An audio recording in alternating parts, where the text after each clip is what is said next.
So I think I've seen enough. I can say with a fair amount of confidence that Kamala Harris is going to get cooked. She is going to lose this election, and Trump is going to win. Liberals are going to be seething, but it is what it is. It's going to happen. Seeing that YouGov poll that had Trump and Harris tied on the national vote. Now, if you don't know, YouGov is a top-rated pollster. They're actually the number 4 rated pollster in the United States as far as their accuracy and how good their methodology and everything is.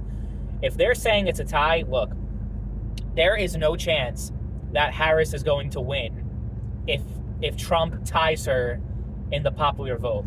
It's just not possible for Democrats to win the Electoral College when Republicans are neck and neck or even win the popular vote. It just can't happen. Just the way the Electoral College is formatted, not going to happen. And the New York Times also came out with a poll that had them both tied nationally. And these aren't Republican-leaning pollsters by any stretch of the imagination. And Quinnipiac is another one that's fairly left-leaning. And they historically oversample Democrats. And they have Trump looking really good as well. And then the state polls, a lot of like Pennsylvania's Harris +1. I think Wisconsin's Harris +1. Michigan's Harris +2. Like, this is just the aggregate of all the polls. And I'm like, yeah, I think it's very likely that Trump is going to win in Georgia.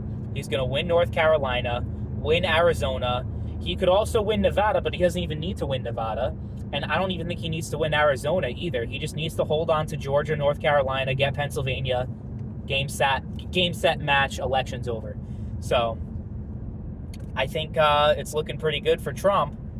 Now, I think a similar thing's going to happen compared to 4 years ago, where Trump has a commanding lead in the election, right? And then suddenly they all flip to blue because they have the ballot dumps. And I think it's going to be a repeat of 2020, but not as much, though, because I think there's going to be a lot more people voting in person this time than in 2020, where people used COVID as an excuse to not get out and vote and to go by mail. So we'll see what's going to happen. It's definitely by no means it's going to be an easy victory for Trump, but I see it. It's a pretty clear indicator to me when you have never, during any point of the election in 2016 and 2020, did you have Trump tied with either Clinton or Biden. And in 2016, we all know he won the election. And in 2020, he lost the election, but it was 46,000 votes between 4 states.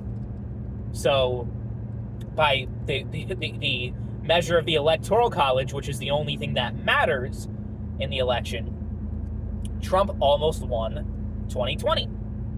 Despite most polls having him, the average, I think, was like 4%, 5%, give or take, as far as the national vote's concerned, between Trump and Biden in 2020.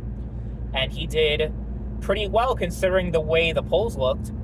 He got more votes than any sitting president in history, the second most votes of any candidate in history. So he actually increased the amount of votes and the amount of support that he had compared to 2016. All that factored in with the fact that the economy is not looking that great, and just people are generally dissatisfied with the policies of the Biden administration, and Harris is attached to that, whether people like to admit it or not, whether they try to distance herself from that or not. She is part of that administration, and Harris' presidency wouldn't be much different from a Biden administration, other than the fact that Harris doesn't have dementia. So I guess that alone would be an improvement. But yeah, I think Harris supporters, get ready, because I don't think Election Day is going to look very good for you. And you guys are so cocky and overconfident, and you're like, oh, we got this. Trump is going to get fucking destroyed in this election. It's like, I heard the same thing in 2016. I heard the same exact thing. So I think we're looking at 2016 part 2. I think the J.D. Vance debate also helped, because he was really unpopular, and there was a lot, wasn't very palatable for a lot of people to vote for Trump.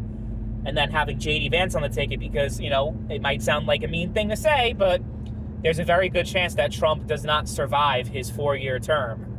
So J.D. Vance is honestly a huge component of that ticket, and whether or not people want 4 more years of Trump, because there's a good chance it isn't 4 more years of Trump, and it could be 2, 3, maybe even 3 and 3.9 years. You know what I mean? Like, either way, J.D. Vance is, it's important if people can stomach him and are okay with him. He's definitely no Dan Quayle. He proved that during the debate. He had a very strong performance, and I think he'll do really well, even in 2028. I assume he will be the Republican candidate.